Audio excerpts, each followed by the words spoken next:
caminhava uns 4 quilômetros para poder chegar na escola, né? Aí a gente tinha lá uma pedra que era como se fosse um relógio. Quando a gente passava lá naquela pedra e a sombra estava num determinado lugar que a gente riscava no chão para ter aquela marcação do horário, é tipo um relógio solar, aí dependendo do ponto que a pedra tivesse, a sombra da pedra tivesse, a gente tinha que apressar ou andar mais depressa ou andar mais devagar. Eu era um menino muito maligno, o pessoal costuma dizer assim, e na nossa escola nós tinha 11 meninos homens e 5 meninas mulheres. Esses 11, os 10 juntavam para me pegar e não conseguia, eu era muito maligno, né? Então tem um fato até engraçado que aconteceu comigo. Eu dei uns tapas num colega de escola e o irmão dele foi tirar satisfação comigo. E tinha um boteco que a gente passava beirando o boteco. Aí o camarada escondeu de lá com a vara, pegou a vara e posicionou essa vara aqui para a hora que eu passasse bater em mim. Mas a sombra dele, a sombra revelou essa vara que estava apontando para cá. Aí eu dei a volta para lá e apanhei um turrão de bosta de isca e mandei nas costelas dele e dei um ataque na carreira. Então são fatos assim que aconteceu com a gente na época de menino, porque as coisas para a gente naquela época era muito difícil, né? E a gente lutava com muita dificuldade. Eu costumo dizer que eu não tive adolescência não, eu passei da fase criança para adulto, porque o meu pai adoeceu muito cedo e eu era como chefe da família, né? Tinha minha mãe e as duas irmãs solteiras na época, que era a finada Hermínia e a finada José, todas as duas hoje falecidas. E aí eu fiquei como chefe de família. E logo em seguida o meu pai acabou falecendo e eu fiquei tomado conta daquela fazenda, fazenda falida, né? Fazenda muito grande, mas os recursos eram muito minguados, já não tinha mais espaço. E fiquei com essa dor de cabeça, com esse terreno lá, lutando para conseguir sobreviver. Naquele tempo não tinha aposentadoria, inclusive na época que minha mãe aposentou, tive que levar ela em Montes Claros e na época ganhava só meio salário mínimo. Isso foi na década de 70, me falha a memória, mas acho que foi nessa faixa de 73 a 74 que ela conseguiu aposentar. Aí tinha-se, e logo em seguida, a gente veio para a cidade, né? Acabamos vendendo o terreno lá e mudamos por aqui. E aqui eu fiquei trabalhando na roça, né? Toquei uma lavoura lá no terreno com Madana, lá no Ribeirão de Fogo.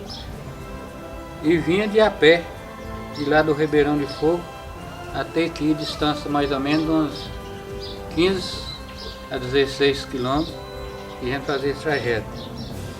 E daqui lá no Oidágua, onde é que nós morávamos anteriormente, 18 a 20 quilômetros.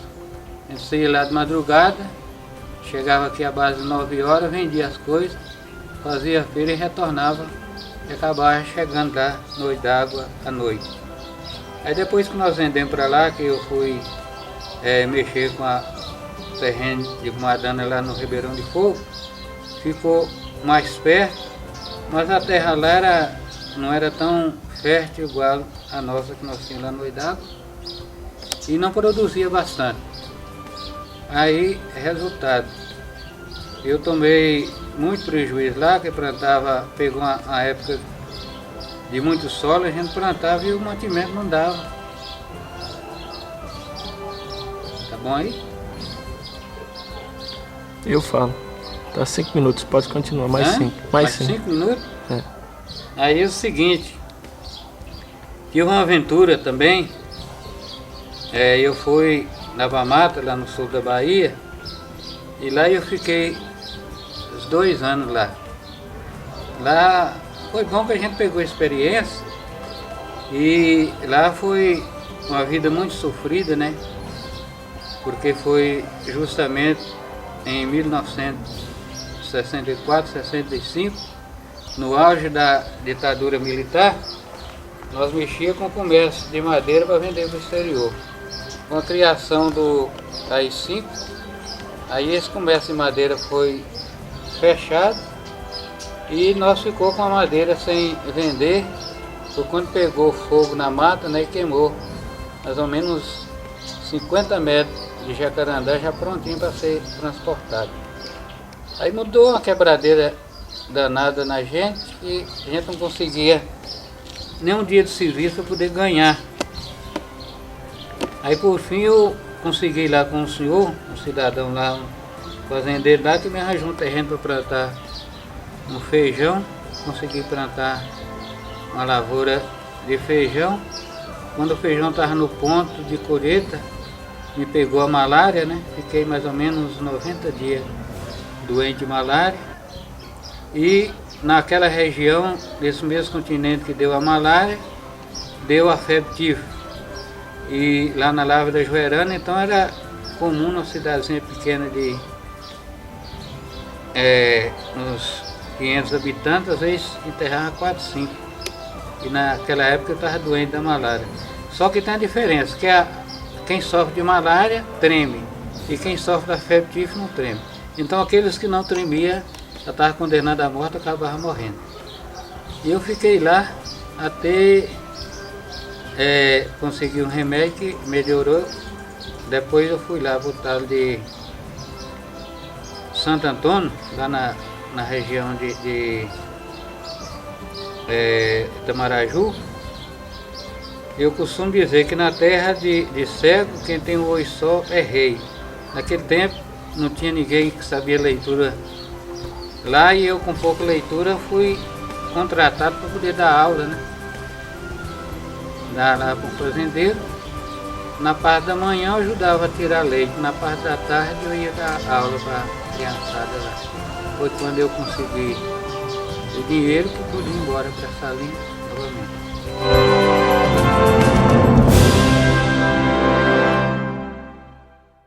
Ele chamava Manelo. Ele era pai de 21 filhos, todos homens, e com a mesma mulher. Aí o que aconteceu? Ele chegou para lá, para a mata, na época que a terra era de voluta, e tirou uma grande quantidade de terra, mas ele era um velho preguiçoso, não tinha quase lavoura não, mas era mata, né? E ele vivia mais era de caça e pesca. Um dia, os meninos, o filho do velho chegou lá na casa do patrão e falou: ô seu Zé, você arranja umas pessoas aí para caçar meu pai, que meu pai fugiu, sumiu ontem. Desde não veio almoçar e está até agora e ninguém sabe notícia dele. Aí juntou os 21 filhos do velho e arranjamos mais umas pessoas, formamos 40 pessoas e entramos fazendo uma barreção na mata de 20 em 20 metros de um no outro para não perder, e fomos gritando e rompendo, com pouco o velho respondeu lá naqueles confins de mundo. Aí nós juntamos todo mundo para lá, chegou lá, moço, o que aconteceu? Tinha a sapucaia é uma árvore muito grossa mesmo, e tem um cipó que chamava cipó de rejeira. Esse cipó é tão forte que o pessoal usava esse cipó para poder laçar gado.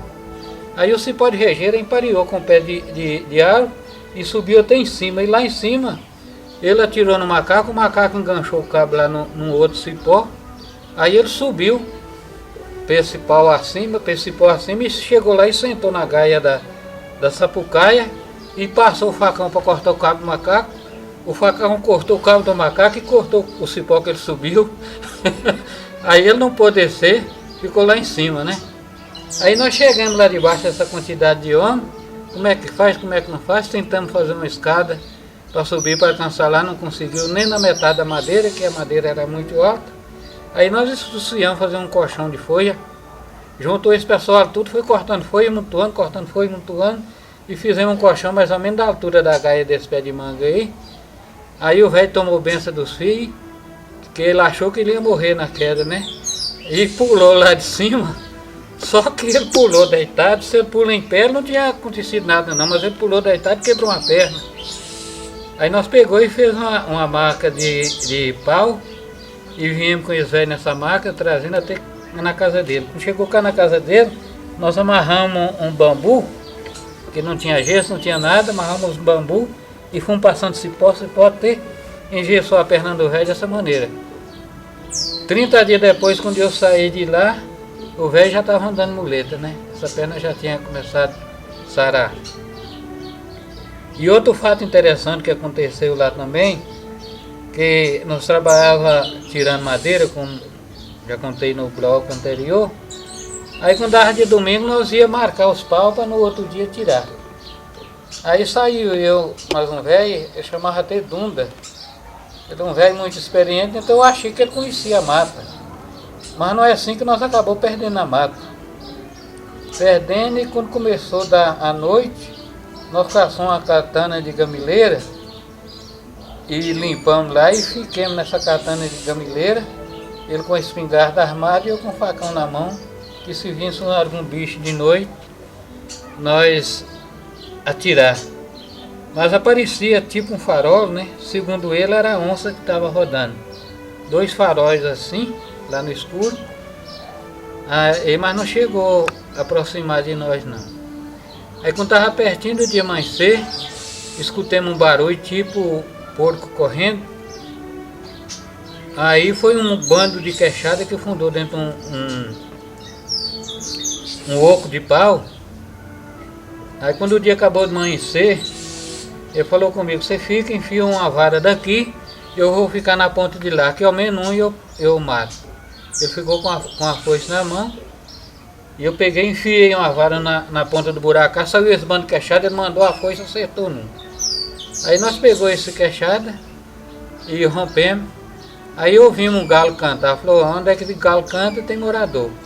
Aí nós marcou a direção, até quando saiu lá num córrego, tinha 2 meninas apanhando água, essas meninas viram uma taca na carreira. E nós gritamos, ô minha filha, nós estamos perdidos, não tem medo de nós não. E essas meninas saíram correndo, daí a pouquinho viu um homem lá com a espingarda na mão. Aí nós gritou de cá. Falei, rapaz, não fica preocupado não, nós é que perdemos aí na mata, estamos saindo aqui, nós moramos lá no perto da Lavra da Joerana. Ah, eu conheço, tal, aí convidou nós lá para casa dele. Aí nós falou, você não tem alguma coisa para comer aí não? Ele falou, o que eu tenho aqui é mandioca cozida, se vocês quiserem. Aí nós comemos uma pratada de mandioca cozida com manteiga, né, enchemos a barriga. Aí eu pegamos e demos o queixada que nós tínhamos matado na mata, demos para ele. Aí ele ensinou a estrada, nós acabamos de ir embora para casa.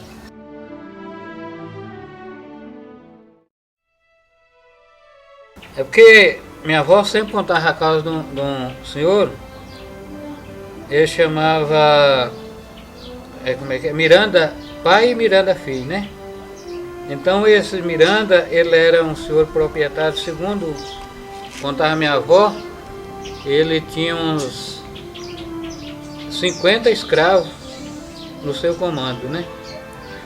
Aí, moço, um dia, esses escravos, aí o filho dele ia para a roça com a turma de escravos e ele ficava para levar comida depois. Aí o que aconteceu? 2 escravos cismou de pegar o rei, que o rei tinha muito ouro guardado. Aí eles pegou e fingiu de doente, aí eles não foram trabalhar. Quando eles notou que os camaradas, mais o filho do rei, já estava longe, eles espanhou um pedaço de pau e montou o cacete nesse velho, bate aqui, bate lá, e o velho correndo, e tinha uma menina de 12 anos, essa menina correndo atrás, eles chorando, ô, Zé pequenino, não mata meu pai não, Zé pequenino. E ele, pau daqui, pau da acolá, e tinha um filho paralítico, esse filho ficava com a espingarda na mão, com a sanjeira de atirar, mas ele não podia andar e os bandidos não passavam de frente à porta. Aí acabou matando o velho, pegou todo o ouro, segundo conta, dava mais ou menos uns 60 quilos de ouro. Aí a mata muito fechada naquela época, isso foi lá na região do Oidágua, onde é que nós morávamos. Aí eles fugiu mata dentro, Aí a menina correu lá para avisar o irmão com os outros escravos, mas quando eles chegaram na casa, os malandros já estavam longe, né? Aí eles escondeu lá num local chamado Morro do Facão. Aí os filhos fez o circo em roda, né? Porque se eles saíssem, teria que passar por alguém. Aí eles ficou escondido na mata, dando tempo o pessoal alcançar, para eles ir embora.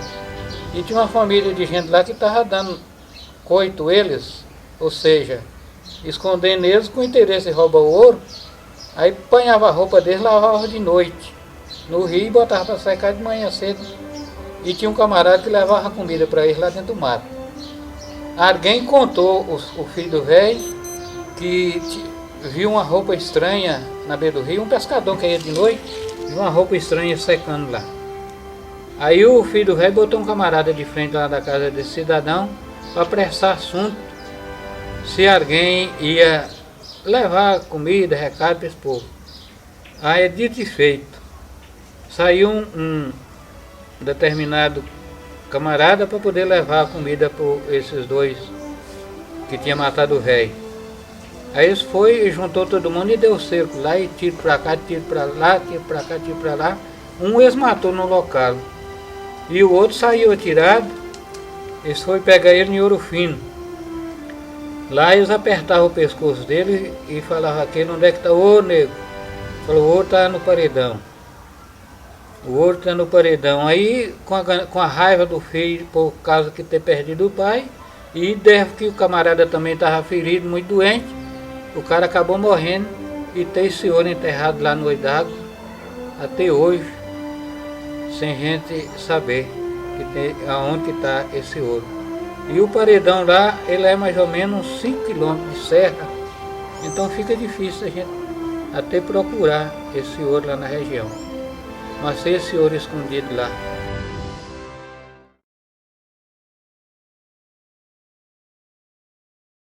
Pois bem, Salina é uma cidade, sempre foi governada por coronel, né?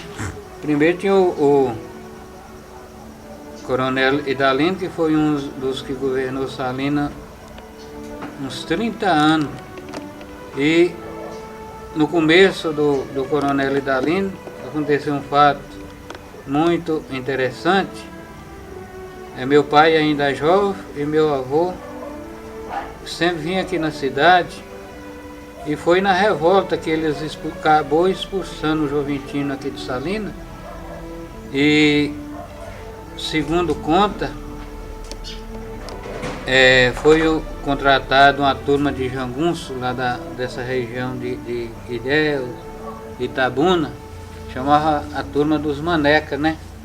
A casa do Joventino fica hoje onde é que é a casa da Dona Ivone, perto do mercado.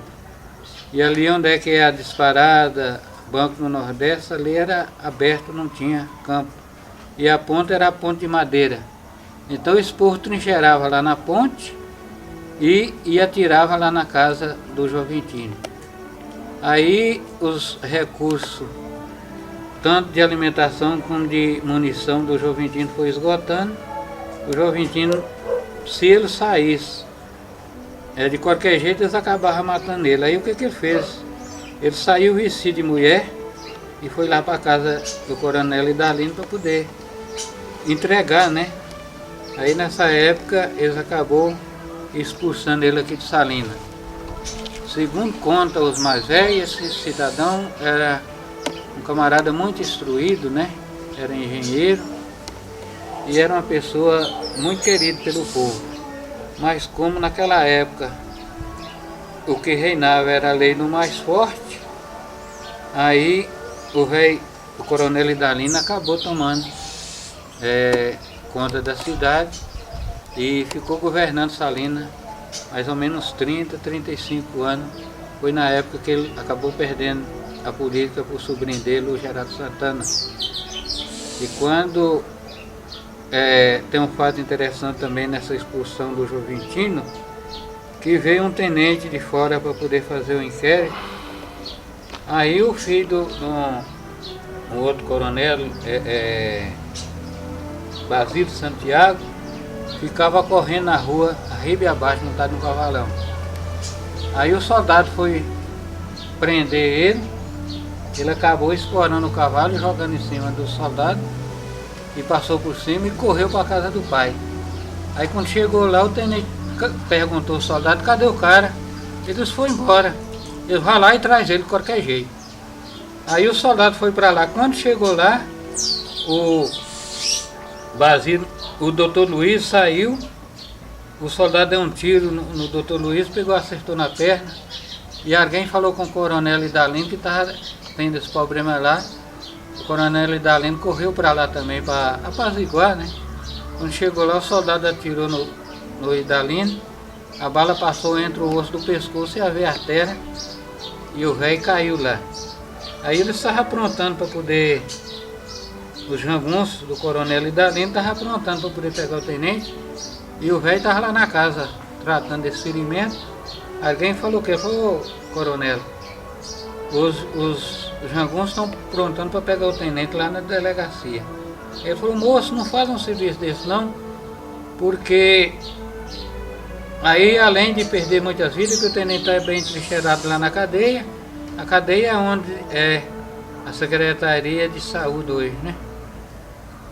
O tenente está muito bem trincheirado na cadeia e além do mais ele tem mandado do governo, nós não podemos prender ele. E nessa época o velho, felizmente meu avô, já estava cá no mercado e meu pai vinha também para a feira. Aí topou com um bocado de gente que ia correndo. Teve gente que montou no cavalo amarrado, cortou o cabresto para poder ir embora. Aí toparam com meu pai, falou, André, mas você está doido, mas o que você vai fazer lá na cidade? O pessoal está preparando para pegar o tenente. Aí falou, não, eu tenho que ir lá, meu pai está lá e eu vou lá. Ó. Aí ele veio, chegou cá, o pessoal já tinha feito um acordo com o tenente para deixar o pessoal terminar a feira, para depois começar a troca de tiro. Mas com a intervenção do coronel Idalino acabou não acontecendo a troca de tiro e o pessoal recuou e o tenente que acabou de terminar o trabalho dele foi embora.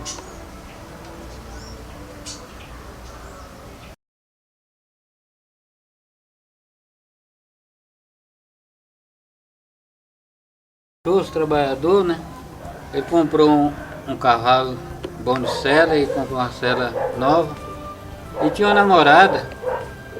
Ele foi todo empolgado passear na casa dessa namorada e como o pessoal lá da região, o pessoal da roça em geral, é muito caprichoso, usava aquelas toalhas rendadas, né, para colocar na mesa, e aí ela fez um almoço todo especial para ele e a mesa estava cheia de gente. Aí ele chegou todo acanhado, pegou e encruzou a perna assim, sentado na mesa, e ele, com aquele acanhamento dele todo, ele não tirou a espora do pé. No ele encruzar a perna em cima da outra, a roseta da espora enganchou na toalha. Aí ele foi apanhar a comida, a mão tremendo, o garfo caiu no chão. Quando ele tirou a perna aqui assim para poder apanhar o garfo, deu um toque na mesa, derrubou um prato no chão. Aí ele ficou com mais vergonha ainda, levantou e saiu. Quando ele saiu, a toalha estava agarrada no pé, ele saiu raçando essa toalha e derrubou a prataria com a comida tudo no chão. Aí ele foi montar no cavalo com esse pano amarrado no pé, esse cavalo empinou. E quebrou a cabeça, moço, e caiu na araia. E ele saiu a pé arrastando essa toalha no pé. Isso é uma das histórias que aconteceu.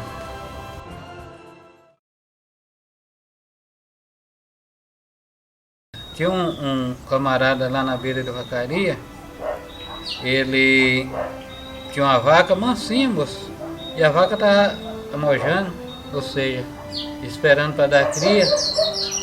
Aí deu certo que era dia de São Bartolomeu, então dia de São Bartolomeu o pessoal costumava não trabalhar nesse dia. Ele acabou esquecendo que era dia de São Bartolomeu, foi caçar essa vaca. Aí apanhou espingarda para matar com um rambo que encontrar. E a vaca estava brava como se fosse um veado. Aí ele tentou prender a vaca, não conseguiu. Aí ele desceu para a beira do rio Quando ele chegou lá, tá um viado abaixando, bebendo água. Aí ele marcou na volta da pá desse viado e puxou o dedo. Pem! A hora que o tiro pocou, o viado levantou a cabeça e ficou encarando ele, olhando para ele. Aí ele, mais que depressa, carregou essa espingarda e marcou no meio da testa desse viado e puxou o dedo novamente. Foi pé! O viado levou a boca, catou o chumbo e a bucha e deu 3 espirradas e saiu correndo atrás do camarada. O camarada virou um ataque. Chegou na casa dele assombrado, mesmo ficou 3 dias deitado. É o Jorge.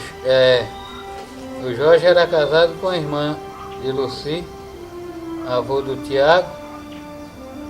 Esse Jorge, um dia ele chegou lá na roça dele, então o viado comendo o feijão. Ele enrabou o viado e antes do viado acabar de chegar na quina na quina da roça, ele passou a mão na cacunda do viado, o viado voltou para trás, ele voltou de paredade com o viado. E antes do viado chegar na outra quina, ele agarrou na cacunda do viado, o viado escorregou e desceu rio abaixo. E ele acompanhou esse viado, quando o viado pulou dentro da água, ele pulou igual com o viado. Arrancou o facão para bater na cabeça do viado, o facão caiu dentro da água. Ele acabou pegando a cabeça do viado, enfiando dentro da água e afogou o viado. Conseguiu. Ele chamava Jorge, ele era bem altão, mas correr daquele jeito eu nunca vi esse camarada.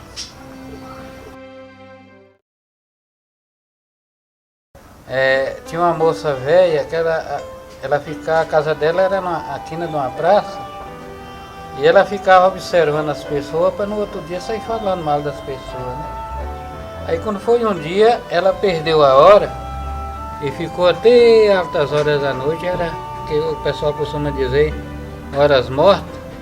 Aí ela escutou um som que vinha de uma procissão, né? Vinha um bando de gente numa procissão cantando Ave, Ave, Ave Maria, Ave, Ave, Ave Maria. E aí ia passando aquela procissão, aí a procissão parou de frente à casa dela e saiu uma irmã, uma freira, do meio do grupo que ia acompanhando a procissão e deu a ela 2 velas para guardar. Então, minha filha, guarda essas velas para mim, amanhã eu venho buscar. Aí ela pegou essas velas e ficou olhando até a hora que a procissão encerrou lá no fim da rua, virou a quina da rua lá. Quando ela vai olhar as velas que a irmã deu ela, era 2 ossos de defunto. Aí essa mulher caiu de costas, com medo. Aí no outro dia ela procurou o padre e contou a história. Aí o padre falou que você tem que ficar aí até amanhã, a hora que a procissão passar novamente, para você entregar essas velas. Vela não era vela, era osso de defunto que ela estava segurando. Aí ela teve que ficar lá. Mal a procissão passou, ela entregou essa vela e fechou a janela e nunca mais ela ficou na janela para falar da vida dos outros.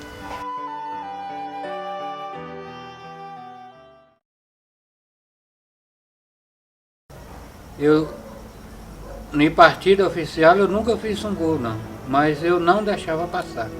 Na minha posição, podia vir aqueles marmanjão de todo tamanho, naquela época eu era magrinho, né?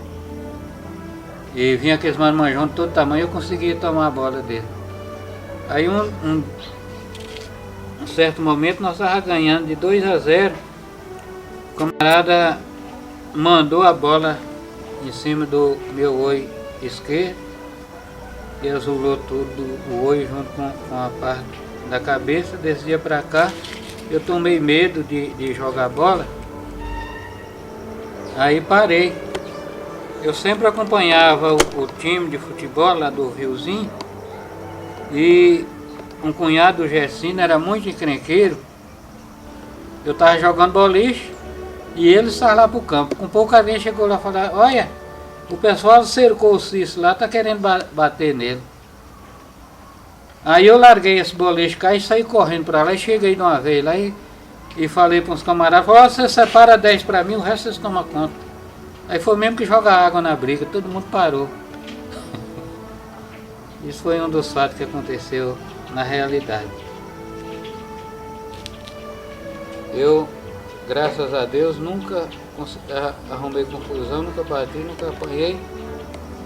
Sempre o pessoal me respeitava, né?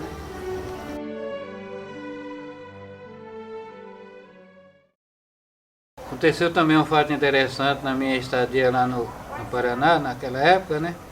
Trabalhava comigo Antônio de Calixto e Miguel de Senhorinha, e nós queimava lata. E a nossa roça ficava perto de uma estrada lá, e a estrada era estrada de chão, abriu a valeta com o passar do carro, abriu uma valeta. E o pessoal tinha o costume de fazer um tal de juda. O pessoal malandro saía botando tora de pau na estrada para atrapalhar isso na época da Semana Santa, né? Mais especificamente de sábado de aleluia para domingo da Páscoa. Eles saíam aprontando isso. Aí, moço, uns caras lá pegou e amarrou um fio de arame farpado, de um lado da rodovia, no outro lado. E aí um camarada numa picape, seguro no ajante da picape, né? Aí o arame entrou aqui na boca dele aqui, ó, e pendurou ele aqui, ele caiu de costas, rasgou a boca do camarada, tudo, teve que costurar de novo.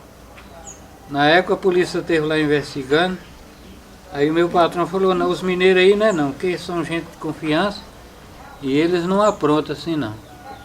Aí eles conseguiram investigando lá e acabou achando o autor dessa tragédia. O camarada teve que ficar um bocado de tempo internado e costurar essa boca, que rasgou com arame.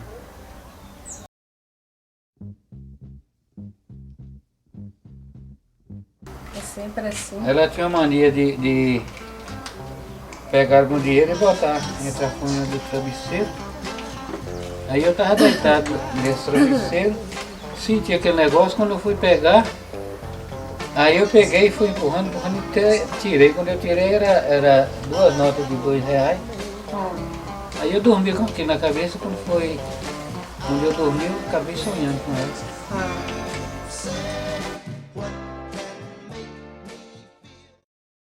A infância com meus irmãos foi bastante restrita, né? Não tem muita lembrança, porque logo eles casaram eu praticamente fiquei só com minhas 2 irmãs, finada é José e a finada é minha. Mas eu lembro do casamento de compadre Inácio. Então, naquela época não podia dançar homem com homem, não podia dançar homem com mulher. Então o que acontecia? As mulheres dançavam na sala de dentro, mulher com mulher, e os homens dançavam na varanda, homem com homem. Então dava o nome a dança dos homens com homem dava o nome de casca de angico.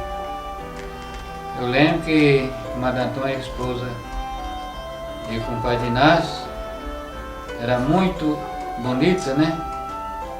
Eu muito criança ainda, eu tinha muito medo, eu andava assim lá na roça, mas eu tinha muito medo de animais selvagens, de onça e essas coisas, então eu andava com o cachorro amarrado. Aí eu desci lá para dar um recado lá com o compadre Inácio, cheguei lá, o compadre Inácio tinha casado recente, aí o Madame Antônia estava lá, eu cheguei lá e dei o recado e voltei imediatamente. Cheguei cá em casa e falei com minha mãe, falou, mãe, lá na casa de Inácio tem uma moça. Lembro também do casamento de Isílio. E o Liano também, o meu irmão, que hoje mora em Rondônia, eu tenho pouca lembrança dele, porque ele casou muito novo e logo em seguida foi embora.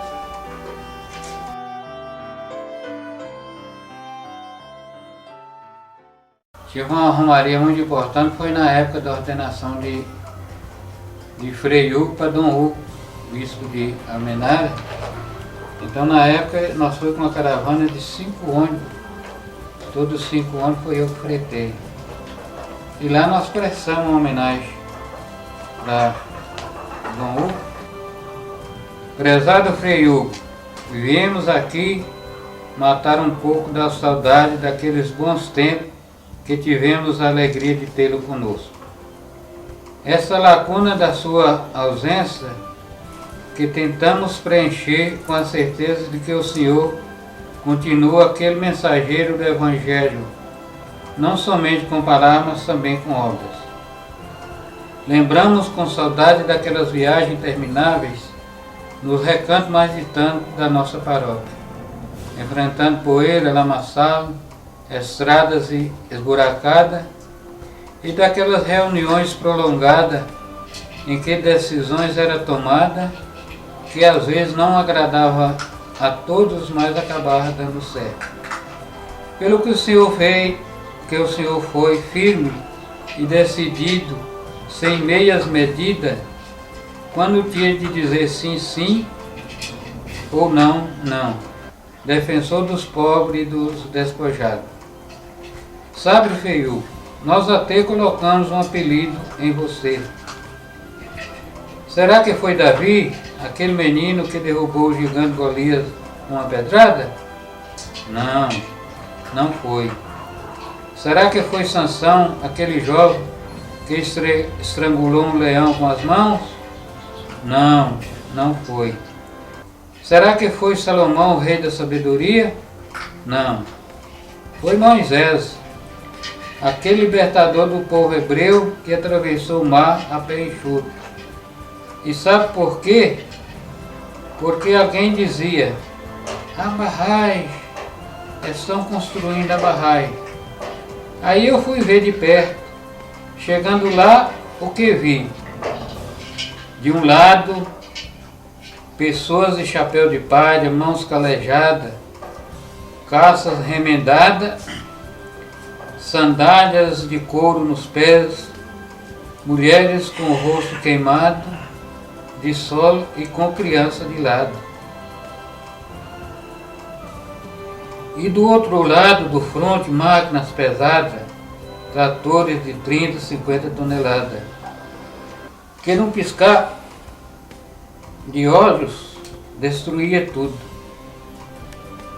De repente apareceu alguém com a camisa engomada e gravata de seda do Oriente e grita: oi, cara, seu lugar não é aí, é atrás do altar para celebrar missa. Esse problema é nosso. E o Senhor, com a calma de um profeta e firme como uma rocha, respondeu: lá no altar celebro a missa com o corpo e sangue de Cristo, vivo e real.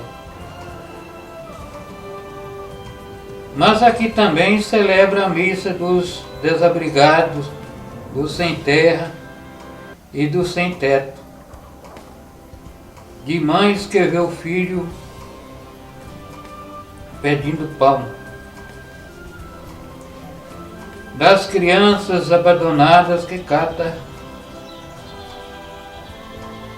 resto de comida na lata de lixo. Pois é o próprio Cristo sofredor. E é por isso, Frei Hugo, que o chamamos de Moisés, aquele que salvou o povo das águas da barragem de Sobradinho. E é por isso que danço na presença de Deus. O Dom Hugo dança na presença de Deus. O Dom Hugo dança na presença de Deus. Ele está alegre com meu Jesus, por isso ele dança na presença de Deus. E aquilo, rapaz, o ginásio está repleto de gente. E aqui só viu o povo estrondando, ajudando a repetir essa música e no final começava a cantar.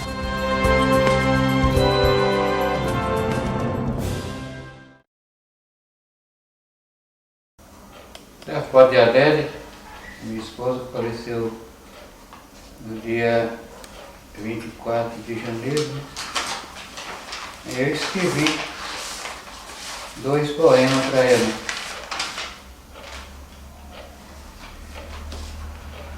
Primeiro, de manhã acordei, Adélia não encontrei. Dor no peito, não tem jeito, então chorei. Eles gritaram: mamãe, vovó.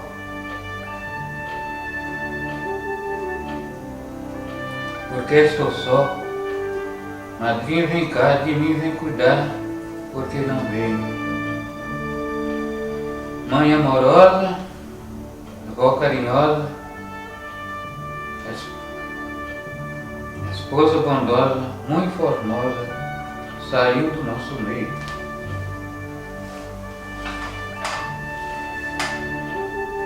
Passou para lá, com Deus foi morar, os anjos vêm buscar, na oração a rezar, sozinho fiquei. Em frente ao altar,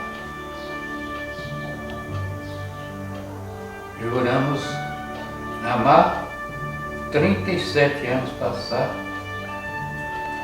solitário serei.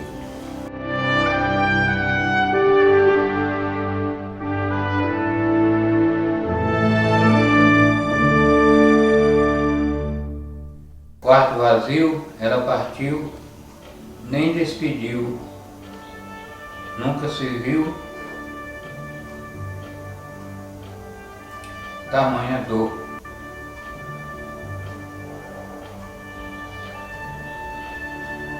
Perdi meu amor, minha bela flor. Pedi para Nosso Senhor ouvir meu clamor. Quando eu for,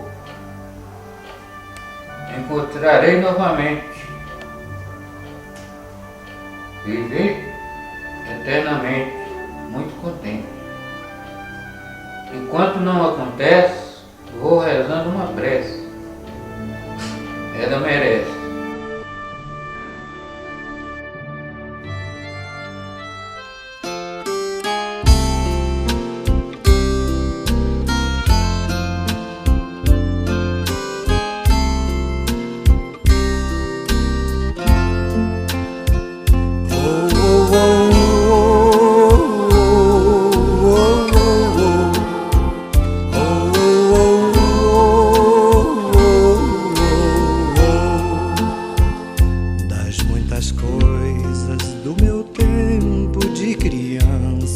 Guardo vivo na lembrança o aconchego do meu lar. No fim da tarde, quando tudo se aquietava, a família se ajuntava lá no alpendre a conversar. Meus pais não tinham nem escola, nem dinheiro. Todo dia, o ano inteiro, trabalhavam sem parar.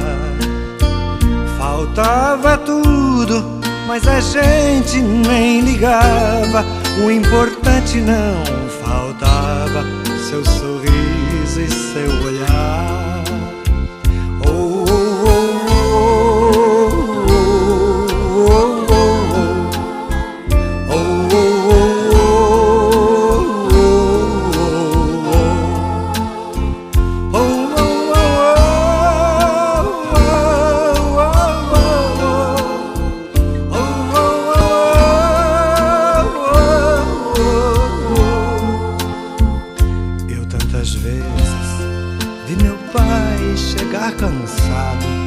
Mas aquilo era sagrado, um por um ele afagava e perguntava quem fizera a estrepulia. E mamãe nos defendia e tudo aos poucos se ajeitava. O sol se punha, a viola alguém trazia. Todo mundo então queria ver papai cantar com a gente. Desafinado, meio rouco, voz cansada, ele cantava 1000 toadas, seu olhar no sol poente. Oh, oh, oh,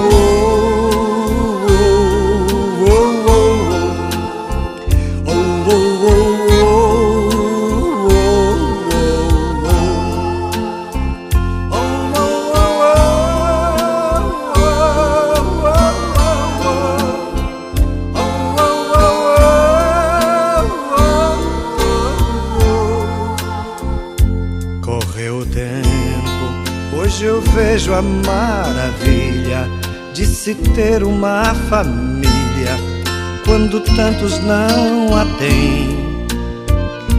Agora falam do desquite, do divórcio. O amor virou consórcio, compromisso de ninguém. E há tantos filhos que bem mais do que um palácio gostariam de um abraço e do carinho entre seus pais. Se os pais amassem, o divórcio não viria. Chame a isso de utopia. Eu a isso chamo paz.